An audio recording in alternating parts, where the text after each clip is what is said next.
because a lot of your work and focus is in the media. In fact, you could be credited with actually opening up the media's conscience in one way to the whole part of rural India because of your work, the seminal work on drought, etc. What has changed in the media so much?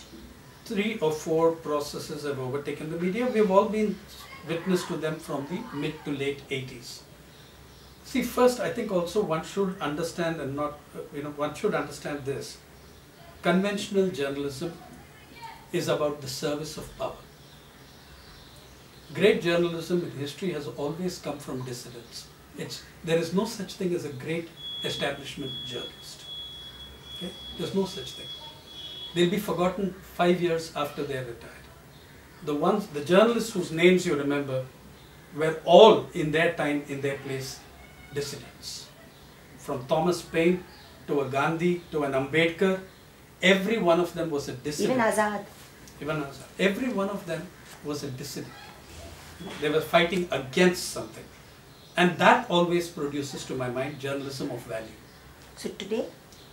Today, you're looking at the Indian media in its most corporatized avatar ever. Even family-owned newspapers are appointing CEOs and trying to emulate the corporate model. The corporate model. Everybody is locked into that model. The fact is that now you have 3 great groups with greater financial power than, say, some of the smaller states. Okay, you have Murdoch in broadcasting, you have Reliance in television and other forms of media, and you have the Bennett Coleman and Co. Limited, the Times of India group.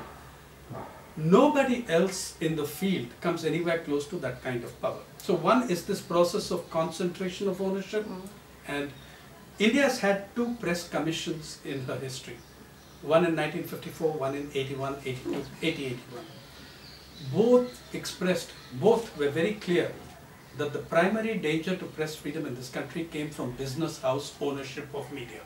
Both these press commissions, you look at their papers, their research, everything, and the kind of submissions made before them, that's clear.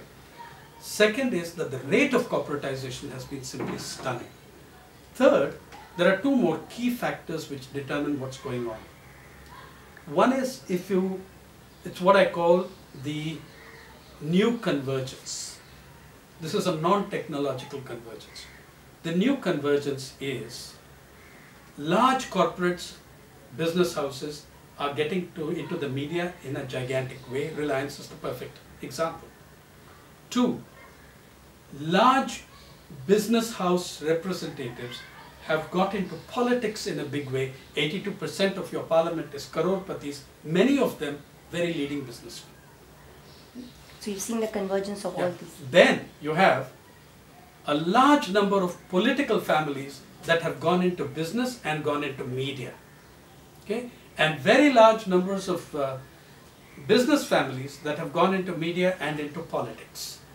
That convergence, you can see this. A prime example would be the Maran brothers. A guy is a minister presiding over a portfolio which directly governs his own interests. Right? So the Maran brothers there, the Akalis in PTV, the Reddys in Sakshi and elsewhere, that convergence of politics, business and media is now more advanced than it has ever been in our history.